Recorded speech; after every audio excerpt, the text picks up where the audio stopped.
आज है 14 सितंबर और हम शुरू करते हैं आज के करंट अफेयर्स। आज है हिंदी दिवस। 14 सितंबर 1949 में कॉन्स्टिट्यूएंट असेंबली ने हिंदी, जो कि देवनागरी लिपि में लिखी जाती है, उसको ऑफिशियल लैंग्वेज जैसे अडॉप्ट किया था। ठीक है, लेकिन जो वर्ल्ड हिंदी डे है वो 10 जनवरी को मनाया जाता है। उसके बाद है national list of essential medicine. इसका मुख्य उद्देश्य है कि दवाओं का विवेकपूर्ण इस्तेमाल करना। ठीक है, इसमें 3 चीज़ें देखी जाती हैं: कॉस्ट, सेफ्टी और इफ़िकेसी। ठीक है, और इसको जारी करता है ministry of health and family welfare.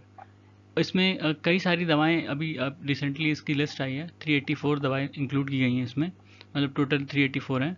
और इसमें जो मदद करती है, जो इसको बनाती है, वो नेशनल फार्मास्यूटिकल प्राइसिंग अथॉरिटी करती है। ठीक है, वो ये जो ऑर्गेनाइजेशन है, ये मिनिस्ट्री ऑफ फर्टिलाइज़र और केमिकल के अंदर में है। ठीक है, और ये जो लिस्ट बनाई जाती है, ये WHO की जो मॉडल लिस्ट है, उस पे model list of essential drugs है, उस पे बेस होती है। ठीक है, उसके बाद है नेशनल फार्मास्यूटिकल प्राइसिंग अथॉरिटी।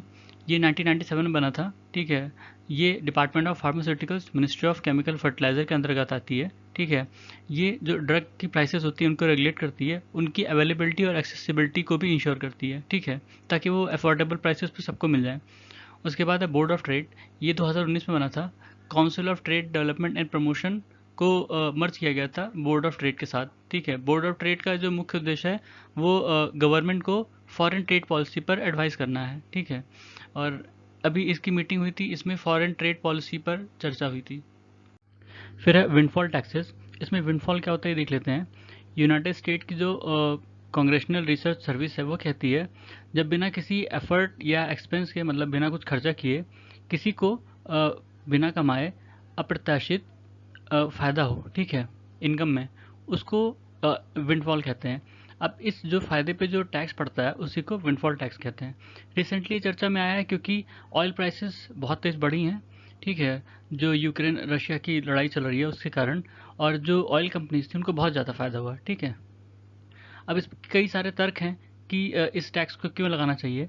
एक जैसे टैक्स होता है, एक रीज़न दिया गया कि जैसे इनको अप्रत्याशित गेन हुआ, इनका कोई एफर्ट नहीं था इसमें। ठीक है, तो इस पे टैक्स लगा के हम सोशल वेलफेयर में खर्चा कर सकते हैं। ठीक है, वो इनकम इनइक्वालिटी को थोड़ा सा कम कर सकते हैं। और जो कहते हैं कि ये एक तरह से गवर्नमेंट के लिए भी रेवेन्यू की तरह काम करेगा।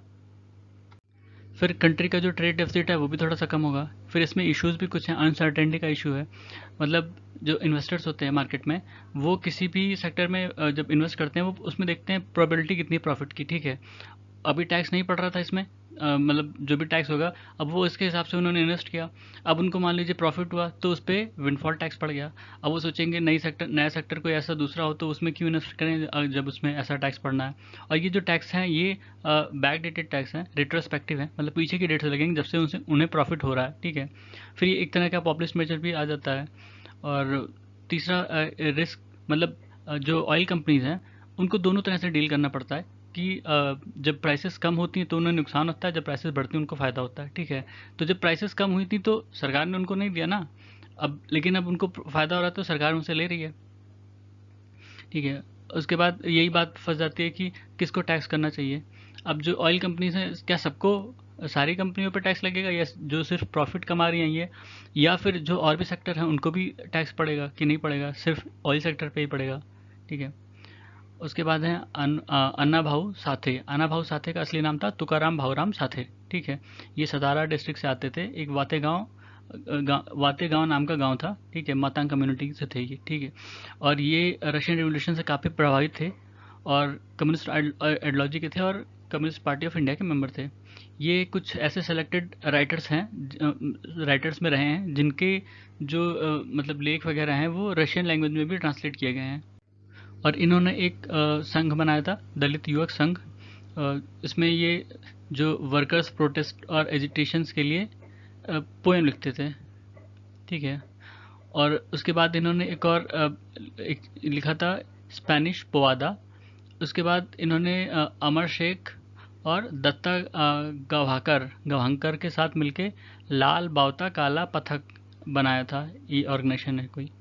उसके बाद अतुपूजा वेलायुधा पनिकर, ये एक सोशल रिफॉर्मर थे इजवाहा कम्युनिटी से, केरला के 19वीं शताब्दी में आते हैं, ठीक है।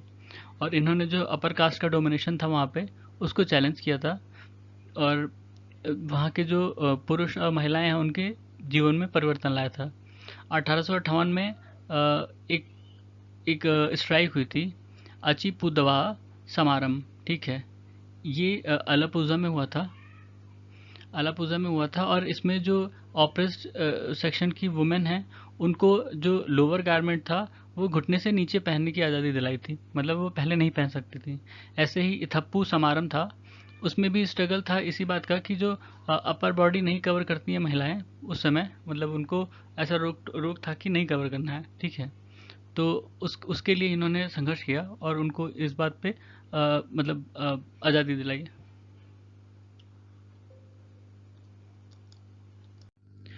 उसके बाद है क्रिस्पार। क्रिस्पार का मतलब है clustered regulatory interspace short palindromic repeats, ठीक है। बैक्टीरिया में एक डीएनए पाया जाता है, उसके रेफरेंस में है ये। उसकी खासियत ये होती है कि वो वायरल डिसीजेज से लड़ने के लिए अपने को रेप्लिकेट करता है, ठीक है। और इसी का इस्तेमाल करके एक जीन एडिटिंग टूल बनाया गया था, ठीक है, जिसको कट कॉपी पेस्ट या फाइंड रिप्लेस जैसी फंक्शनैलिटी कहा भी जाता है, ठीक है। इसमें क्या करते हैं कि जो डीएनए सीक्वेंस में जो बैड स्ट्रेच होता है, जो ख़राब होता है, उसको काट के निकाल देते हैं, और वहाँ पे जो सही वाला होता है, उसका सही सीक्वेंस होता है, उसको लगा देते हैं, ठीक है। ये बायोकेमिकल प्रोसेस होता है एक तरह का। इसमें प्रोटीन और आरएनए मॉलिक्यूल्स का इस्तेमाल किया जाता है, ठीक है। इसमें है तो बहुत चीज़, लेकिन ये अक्सर न्यूज़ में रहता है, इसलिए इसको जानते रहना चाहिए। फिर है कूनो पालपुर नेशनल पार्क, ये मध्य प्रदेश में है। अभी ये न्यूज़ में है क्योंकि यहाँ जो अफ्रीकन चीते हैं उनको रिलोकेट किया जा रहा है, ठीक है। उसके बाद चीता मित्रास। चीता मित्रास वो लोग हैं जो मतलब उनको ट्रेन किया गया है कि वो आसपास के जो गांव वाले हैं, कूनो पालपुर नेशनल पार्क के आसपास जो गांव हैं या उनसे जुड़े, उनको बताएंगे कि चीता और तेंदुए में अंतर क्या है, ठीक है, और कैसे पहचानते हैं, और उनके संरक्षण अगर वो कुछ मदद कर पाए तो, ठीक है। इन सब के लिए उनको जाएंगे वो वहाँ पे अवेयरनेस फैलाने।